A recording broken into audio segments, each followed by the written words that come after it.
Pay close attention. The news you are about to see is fulfilling Bible prophecy.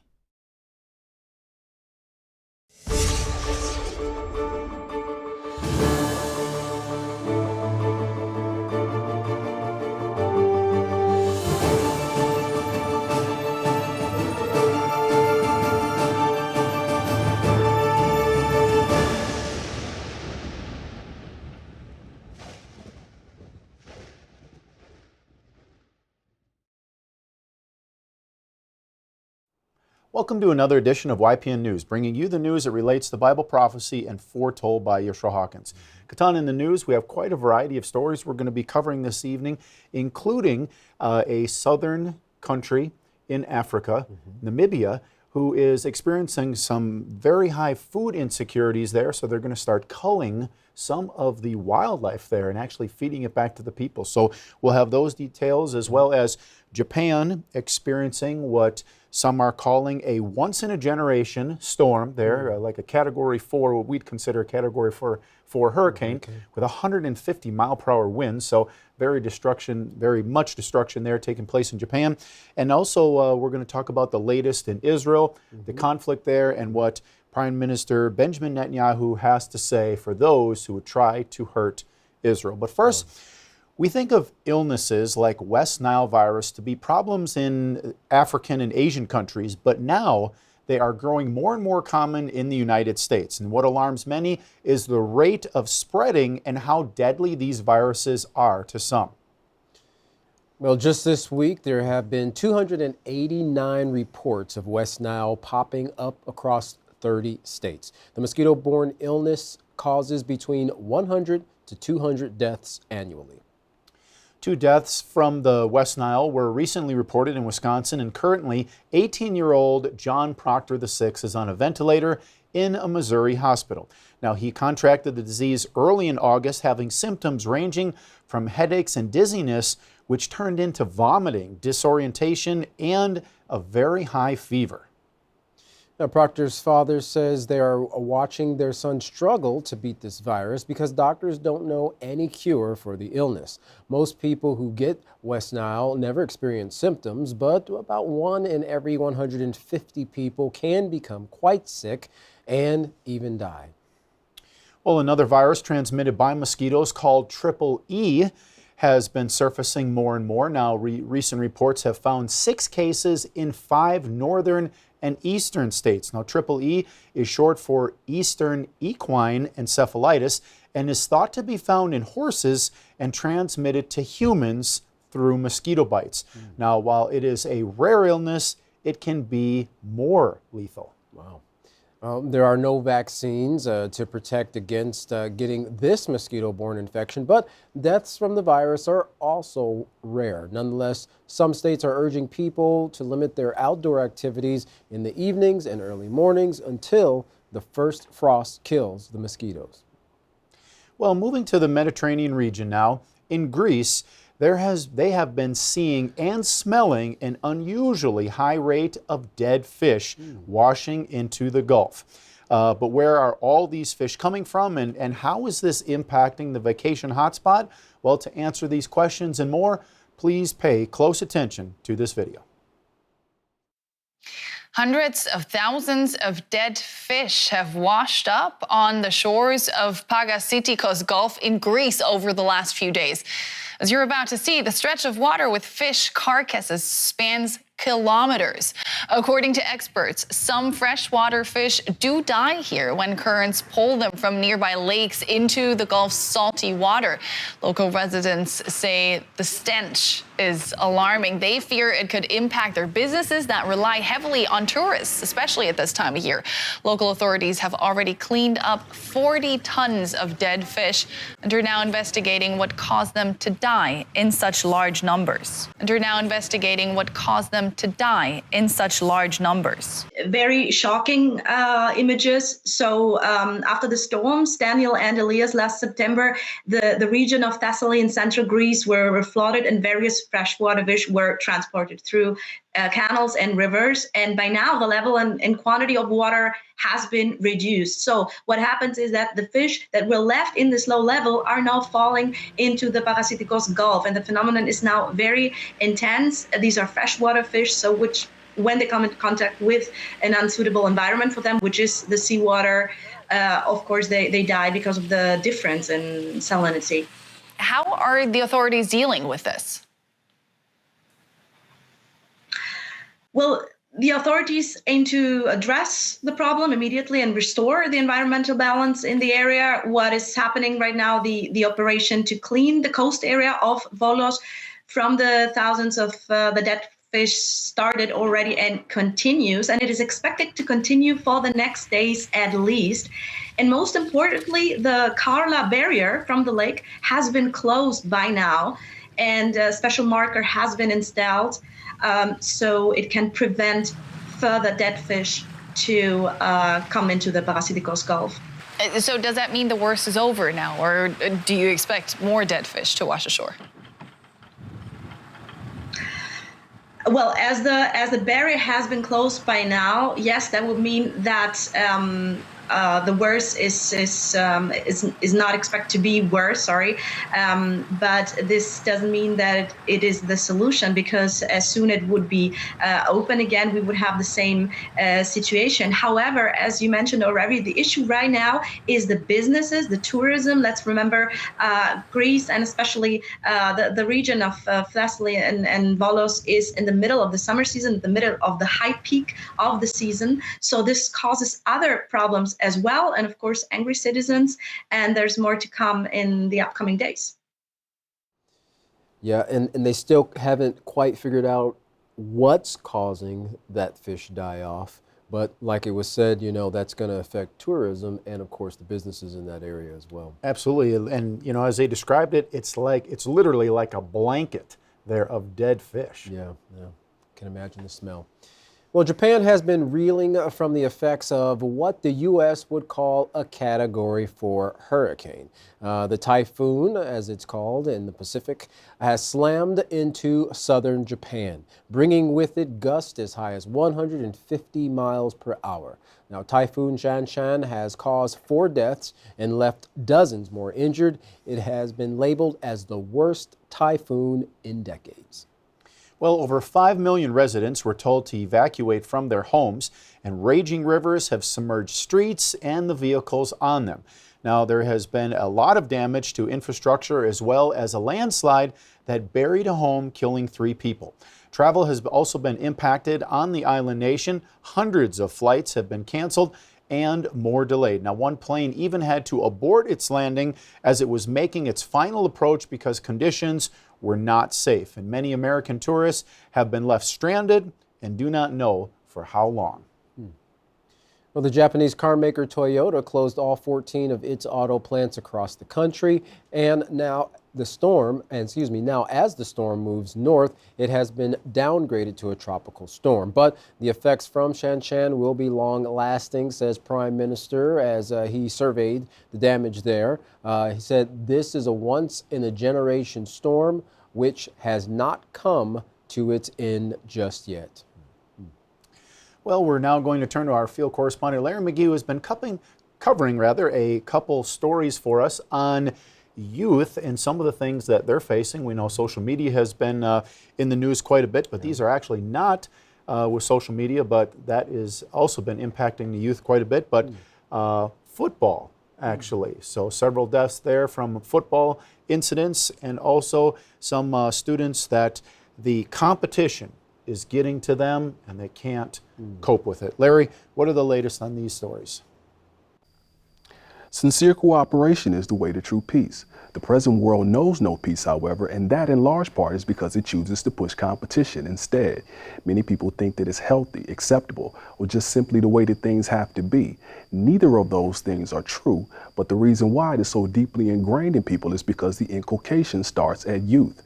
That process of anti-socialization produces obvious and long-lasting social and interpersonal damage, but on occasion, it also manifests in severe and immediate physical harm, such as the case in at least 17 fatalities related to football reported this year so far, stemming from extreme heat and heart and brain injuries. Rather than scrapping competition, however, authorities are opting to strap on more equipment and focus on supervisor training. Outside of the West, more pointed questions are being posed concerning the impact of the competitive model on the youth. Please have a look at this video that questions whether or not competition is killing children. Is competition killing students? Is academic pressure driving students to the edge? Today, a troubling headline caught our attention. In India, there has been a significant rise in student suicide rates.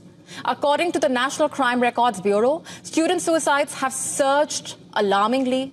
The report, titled Student Suicides, an Epidemic Sweeping India, quote unquote, reveals that while overall suicides have increased by 2% annually, student suicides have doubled that rate, growing by 4% each year. This is a crisis, and the true extent of this crisis may be even worse.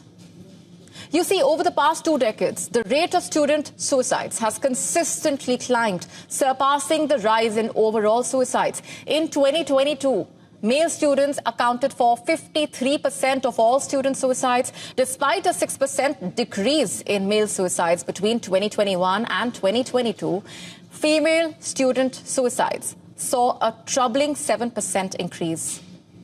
Compiled by the IC3 Institute, a volunteer-based organization supporting high schools globally, the report basically highlights that states like Maharashtra, Madhya Pradesh account for 1/3 of all student suicides in India. Southern states and union territories contribute 29% of these cases. Rajasthan, which is known for its intense academic pressure, ranked 10th. Here on Gravitas, we have frequently discussed the severe stress at educational hubs like Kota. It's important to note here that the NCRB's data is based on police-recorded first information reports, or FIRs. The truth is, the actual number of student suicides may be even more than what is being reported. It's because of the unfortunate social stigma, also the legal complexities. Despite the 2017 Mental Health Care Act decriminalizing suicide attempts for individuals with mental illness, the effects of criminalization continue to hinder accurate reporting, especially in rural areas. The report's findings call for an urgent need to address mental health challenges within educational institutions. The stress from competitive examinations, the pressure to excel, and high expectations from educational institutions and society take a severe toll on students' mental health. This issue is often not openly discussed, leaving students to suffer from acute stress and depression without adequate support. Experts suggest shifting focus from competition to fostering overall well-being. It raises serious questions. How can educators, parents, policymakers create a supportive environment that reduces the risk of student suicides? In what ways can the 2017 Mental Health Care Act be better utilized to address suicide and mental health issues? Schools can do more, colleges can do more, the society at large can do more to understand the source of anxiety and the aspirations of students. After all, what hope can there be in a society if its youth are losing the battle against mental health issues? For YPN News, I'm Larry McGee. Katan Jeff, back to you. Wow, it's sad to hear about deaths of any kind, but especially when it affects the youth. The young people going out to what in America would be considered a pastime, dropping dead on the field in many cases. And there's not always an explanation as to why many of these people are actually suffering from cardiac events. And then the stress that a lot of these young people in India are feeling, enough so to where they would actually consider taking their lives as an answer to their problem. Sad. Well, the southern African country of Namibia is planning to cull over 700 wild animals to feed its population that's struggling to feed itself due to an ongoing severe drought. Elephants, hippos, impalas, buffaloes, wildebeests, zebras, and elands are on the list for the culling. Namibia's environmental minister said that the animals will be taken from overcrowded park areas where the land can no longer support grazing and watering. Namibia is facing its worst drought in decades. Now, according to the UN, Namibia is exhausted 84% of its food reserves last month, and nearly half of the country's population is expected to experience food insecurities in the next coming months.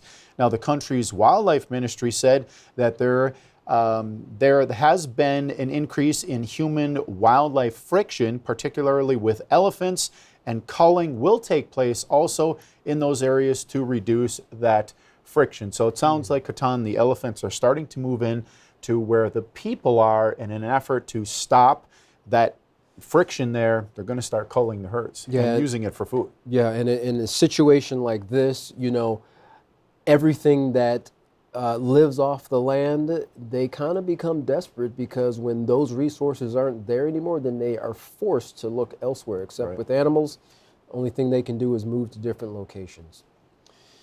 Well, Southern Africa is home to one of the largest populations of elephants worldwide, with more than 200,000 living in conservation areas spreading across 5 southern African countries: Zimbabwe, Zambia, Botswana, Angola, and Namibia.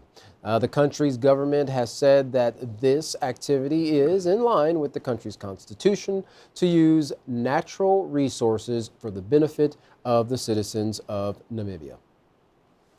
Well, the ongoing conflict in Israel and Hezbollah has found Israel launching airstrikes after Hezbollah launched rockets towards the country. Now, in response, Israel sent out 100 Israeli Air Force fighter jets that destroyed thousands of Hezbollah rocket launchers located in more than 40 launch areas in southern Lebanon. Now, Netanyahu said in a response to the operation, "Whoever hurts us will hurt them." Now, flights at Israel's airports were delayed to the threats of incoming rockets, leaving travelers stranded. And the U.S. also deployed more military assets to the region amid growing concerns of a spreading war between Israel and, of course, Iran. More tit for tat amongst the leaders of the world. Well, these conflicts could ruin ongoing ceasefire talks from Israel's war with Hamas. High-level talks are going to take place in Egypt on Sunday. Well, a new war is looming, and the governments are worried because the weapons of choice, they're not a firearm, but a keyboard. Now, cyberwar and cyber attacks are inevitable, but what does that mean for you? As we close out tonight, take a look at this video. This is the sound most people expect to hear in an attack on the American home front. But when war comes, we may only hear this. Silence, when many of the things we rely upon stop working. The Commission on the National Defense Strategy recently warned senators the United States is unprepared for a devastating cyber war that will bring life in towns and cities across America to a standstill. The public is essentially clueless about the massive cyber attacks that could be launched any day by our adversaries, not just nation states, but rogue actors as well. Experts see the next war beginning with a keyboard attack on America's critical infrastructure, threatening to cut off internet, electricity, water, transportation, and financial systems. It would mean almost everything from phones to gas pumps to cash machines to traffic lights suddenly stop working. We're very vulnerable. Cybersecurity expert Dr. Samantha Ravitch served on Congress's Cyberspace Solarium Commission and as a deputy national security advisor in the Bush White House. She's especially concerned about the lack of protection at America's many municipal water stations. A soft underbelly of our country is our water system. And those water utilities don't often have the best cybersecurity. They have old technology. After a cyber strike on your local water plant, your water tap might not work or your water could become dangerous to drink. In 2021, it was reported that a hacker tried to poison the water supply of Oldsmar, Florida, by increasing the levels of sodium hydroxide. The experts we talked to all believe cyberwar is coming. All are personally preparing, some with stocks of food, water, and fuel. I think that every household can be more prepared for 30 days off the grid. Think about your water. Think about your food stocks. Think about your emergency communications plans. Think about, do you have people in your house that need medicines that are refrigerated? Even though U.S. experts know the next war will begin in cyberspace and are scrambling to beef up America's defenses, they also know that in this very internet-connected age, there are likely too many vulnerabilities to defend. Well, that's kind of got a lot of people on edge because it's an unseen enemy. You expect to some degree that countries are going to make certain moves if they're planning to attack another country. You have satellite imagery, intel, and so forth coming from, spies. But when someone gets ready to launch a cyber attack, you don't always know where and when it's coming. Right, and people, I don't think they realize just how vulnerable that cyber warfare can be. I mean, everything is run by computers these days. You get somebody that knows just exactly what to do, shut down electric systems, which, control so much of our infrastructure today, that it would put a major impact on the citizens of these countries. Yeah, and we've seen just little bits of it in times past where someone hacked in and shut down pipelines, electrical, like you mentioned, water systems.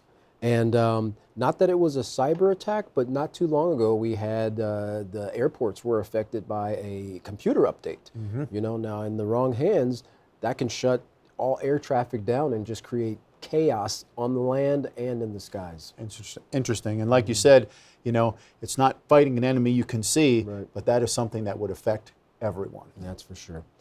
Well, if you'd like to know more about what you can do to protect your family from the looming disasters that are taking place in the world and prophesied to grow worse, contact the House of Yahweh. And when you do, don't forget to request your free copy of the prophetic word and the monthly newsletter. Here's how. To contact the House of Yahweh, you can write them at the House of Yahweh, P.O. Box 2498, Abilene, Texas 79604. You can call them at 1-800-613-9494. Visit them by going to any of their websites. You can go to yahweh.com, yisraelhawkins.com, or yahwehsbranch.com. You can also visit our website by going to ypnnews.com. If you would like to email the House of Yahweh, you can do so by emailing info@yahweh.com. For any international calls, you can call the number that's on your screen now. And once again, don't forget to go to the Yisrael Says program by going to yisraelsays.com, or go to the Ask Yisrael program by going to askyisrael.com. Both of them are absolutely free and guaranteed to pull up loads of information on any scriptural questions that you have. All right, well, don't go anywhere because up next is another classic sermon by Yisrael Hawkins. For all of us here at YPN News, I'm Katan Alexander. And I'm Jeffrey Heimerman. Thank you for watching.